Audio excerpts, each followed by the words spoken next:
Okay, welcome to our tutorial on deep learning model complexity, concepts, and approach. I'm Jen Pei. This tutorial is a joint work with Xia Hu, Lingyang Chu, me, and Jiang Ben, and Wei-Qing Liu.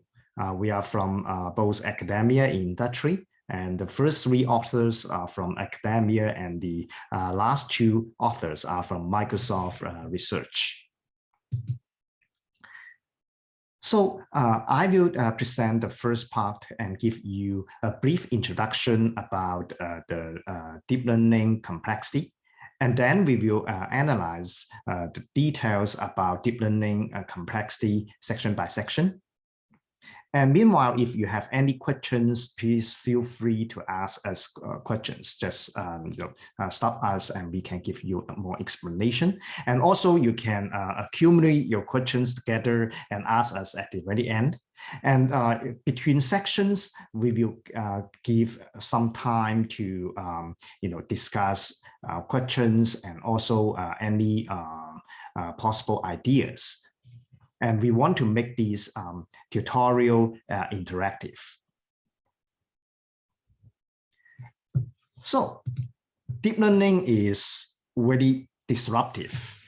Due to its superior performance, deep learning is found in many applications, such as computer vision, natural language processing, computational finance, and more. At the same time, a series of fundamental questions about deep learning models remain, such as why deep learning can achieve substantially better express power comparing to classical machine learning models, how to understand and quantify the generalization capability of deep models, and how to understand and improve the optimization process. Model complexity of deep learning indeed is one of those core problems and is related to many other fundamental questions. And here we try to use deep learning models and complexity to get a bigger picture linking deep learning models here and also the problems and the data, because we know for deep learning, it is not only just the algorithm, the problems, but also data play an important role.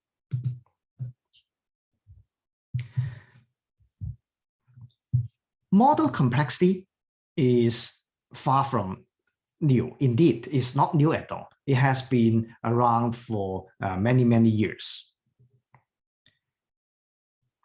The investigation of machine learning model complexity dates back to decades ago. There are many early works in the 1990s discussing the complexity of classical machine learning models, such as decision tree. For example, for decision tree, a very intuitive idea is to use the number of leaf nodes or the depth of a tree as the measures of model complexity. Another frequent subject in model complexity analysis is logistic regression.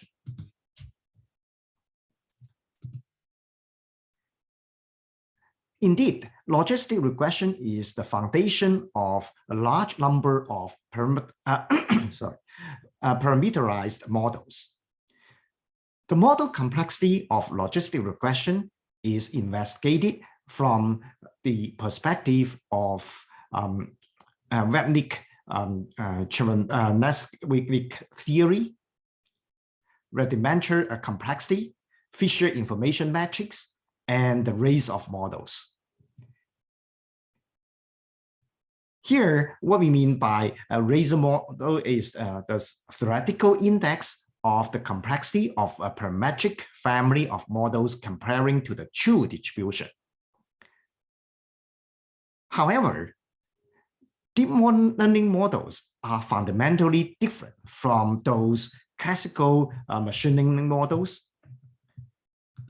The complexity analysis on those classical machine learning models may not be able to apply to deep learning models immediately. there are several major challenges here. First, deep learning models often have huge size. Deep learning models often have a very large number of parameters.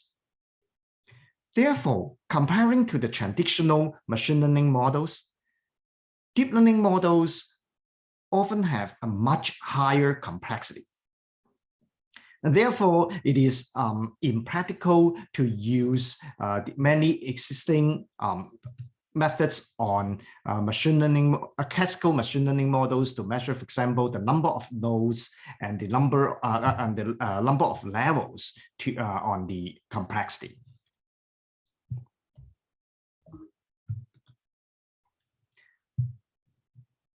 Indeed, there are many studies on complexity of deep learning models.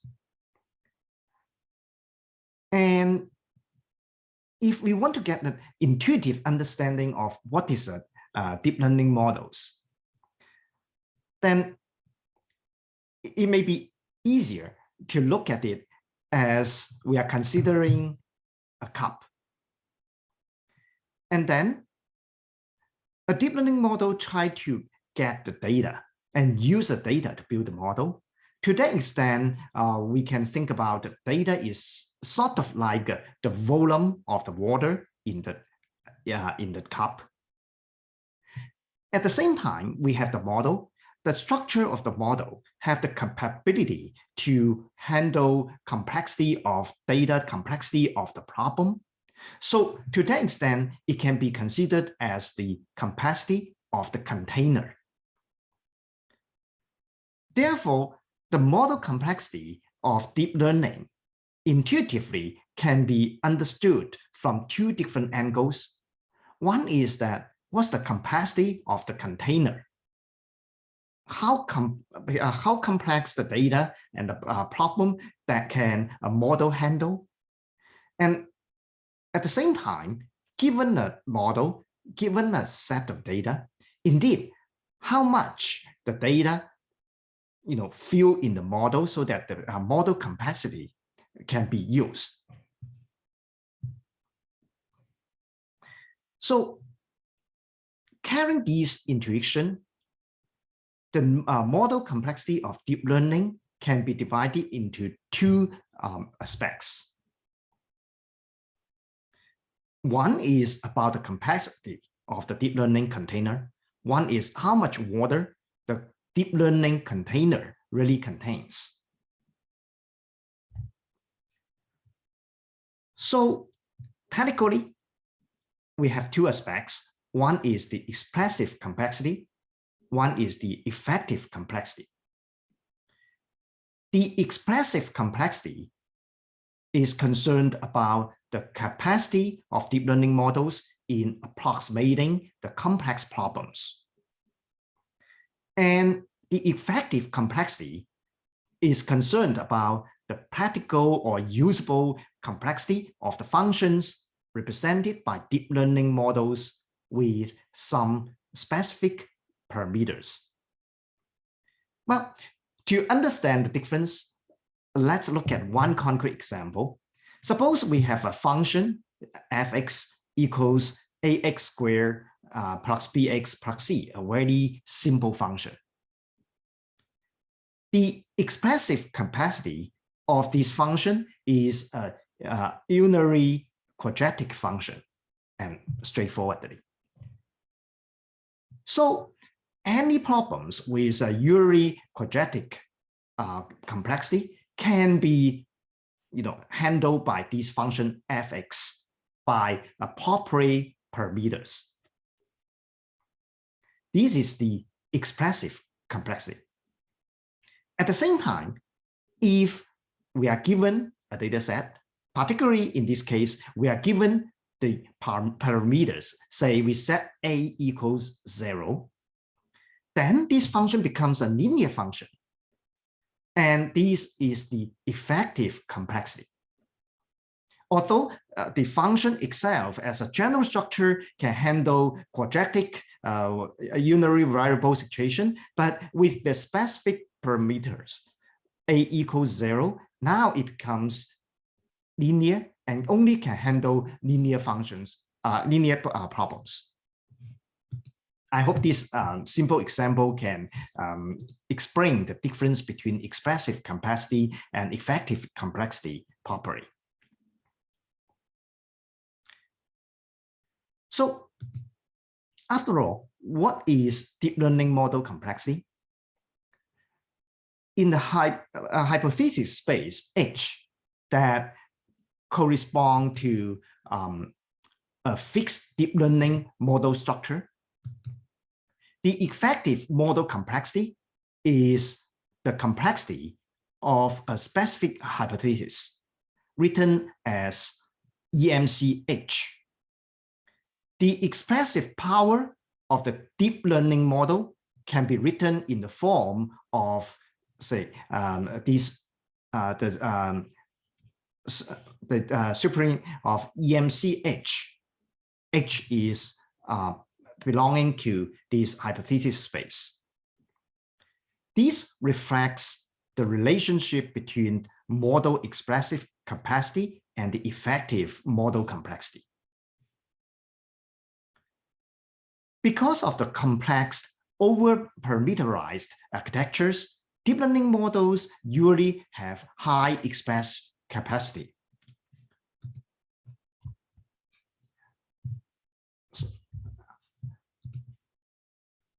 However, a series of studies have found that the effective complexity of a trained deep learning model may be much lower than the expressive complexity. Informally and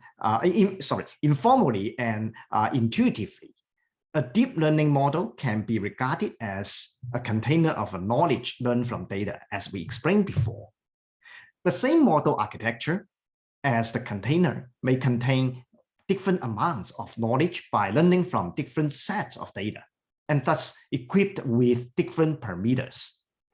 The expressive capacity can be regarded as the upper bound of the amount of knowledge that a model architecture can hold.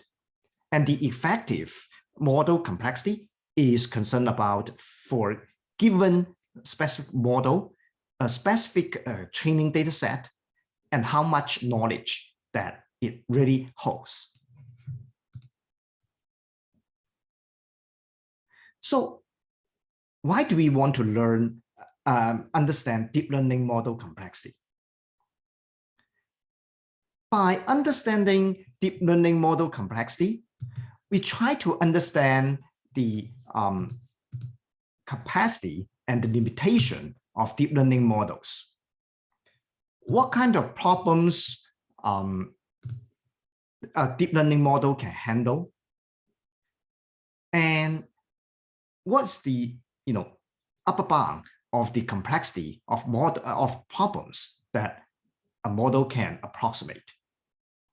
And also, by learning deep learning model complexities, we can investigate many other related fundamental questions. For example, generalization error and generalization capability, and overfitting, model optimization, and regularization.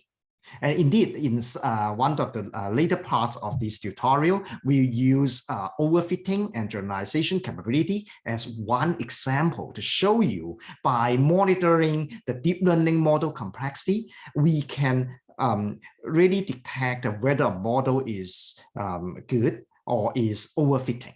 This is a very interesting example to link the theoretical deep learning model complexity research into the applications.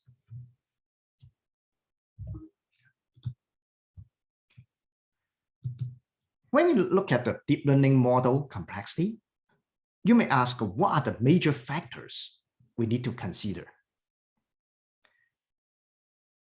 A deep learning model consists of a static structure part and a dynamic parametric part. The static structure part is always determined before the deep learning process by the model selection principle. Then this part stays immutable once decided.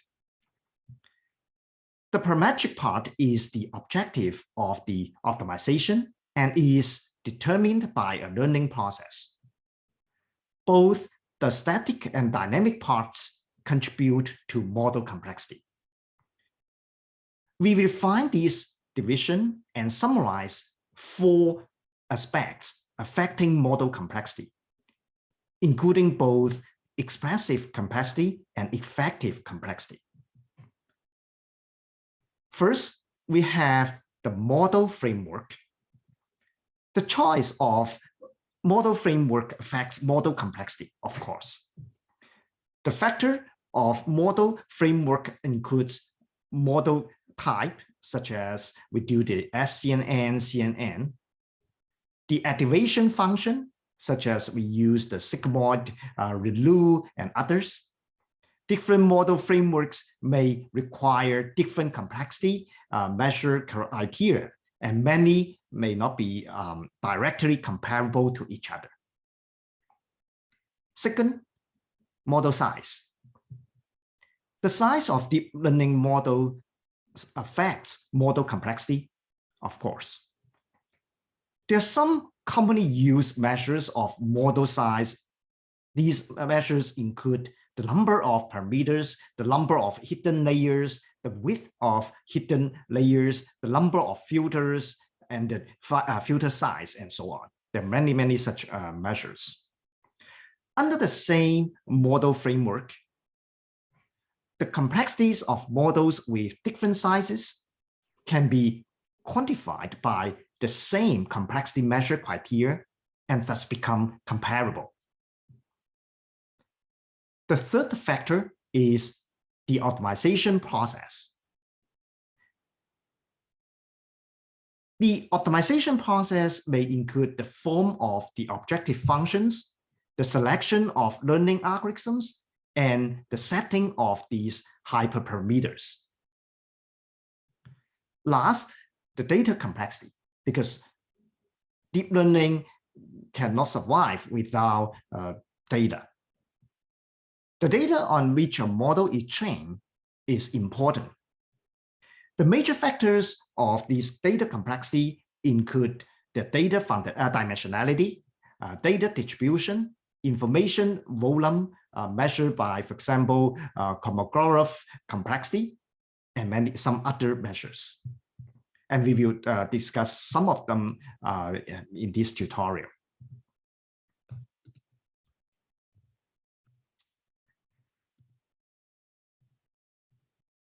And also, among those, among those 4 aspects, I should also mention that the model framework and the model size mainly affects the static structure part of a deep model, and the optimization process and the data complexity mainly affect the dynamic parameter parametric part. Indeed, the effect of these 4 aspects on expressive capacity can be understood through the influence on the hypothesis space. A selected model framework corresponds to the hypothesis space H, and each hypothesis H in this space represents a model with the given framework. Once the model size is determined, for example, the hypothesis space shrinks to a subset. For example, suppose we set up 2 models with 2 different depths, and both with the same width. The corresponding hypothesis H1 and H2, and then we say that the H1, the space with the smaller depths, the lower depths, is a subset of the highest that space of the higher depths. The reason is that we can always make the rest several layers as identical so that we have this subset relationship. And as another example, the choice of data distribution and optimization algorithms will further reduce the scope of the hypothesis space and thus affect the expression capacity. Okay.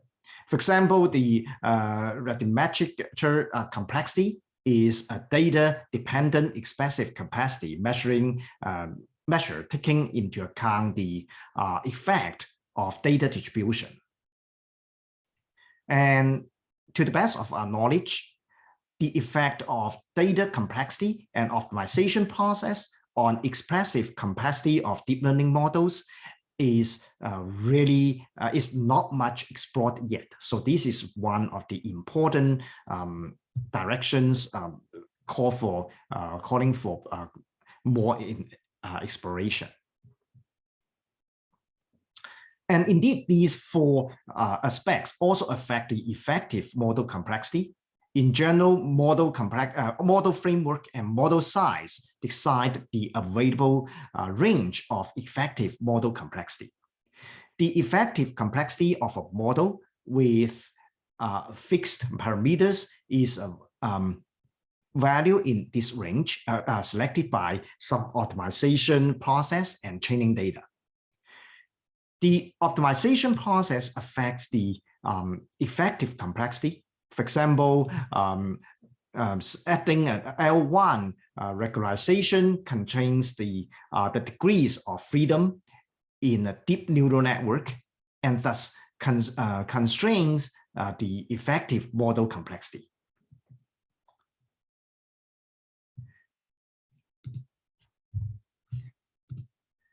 The literature on deep model complexity can be categorized from two different angles. The first angle focuses on whether an approach is model-specific or cross-model. The second angle focuses on whether an approach develops an explicit complexity measure. These two grouping angles are applicable to both expressive complexity and effective complexity. So let's take a look on this. First, let's look at model-specific versus cross-model methods. Based on whether an approach focuses on one type of models or crossing multiple types of models, the existing studies can be divided into two groups.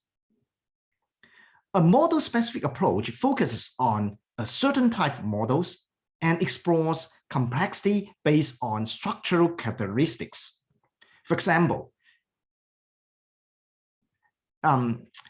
model complexity of FCNNs are studied by Benji and Heine. And Benjo also later has a few papers focusing on model complexity of some product networks. Moreover, some studies further propose constraints on the activation functions to constrain the nonlinearity of deep models. We say an approach is cross-model when the approach covers multiple types of models rather than just one specific model. And thus, this kind of approach can be applied to compare two or different types of models. For example, in this 2018 paper, they study the complexity of general INNs, CNNs, and shallow FCNNs by building connections among these network architectures and tensor decompositions. We also can divide the studies into measure-based and versus reduction-based approaches. According to whether an explicit measure is designed, the state-of-the-art model complexity approach can be divided into these two groups. We said a deep learning model complexity study is measure-based if the study defines an appropriate quantitative representation of model complexity. For example, in these several papers, the number of linear regions can be used to represent the complexity of FCNNs with piecewise linear activation functions. And also, a complexity approach is called a reduction base if it investigates a model complexity problem by reducing deep networks to some known problems and functions, and does not define any explicit complexity measure. For example, in this 2018 paper, it builds connections between deep networks with Relu activation functions and the Logistic space, and also connects the deep neural networks with several types of tensor decompositions. So with this introduction, I hope I can give you a brief idea about a bigger picture of the deep learning network, deep learning model complexity. And the rest of this tutorial, Ning-Yang will talk about the expressive complexity, and Xia will talk about the effective complexity, which are the two major components we just mentioned. And then Jiang will talk about some application examples so that we can link the deep learning model complexity with the real applications, with the practice.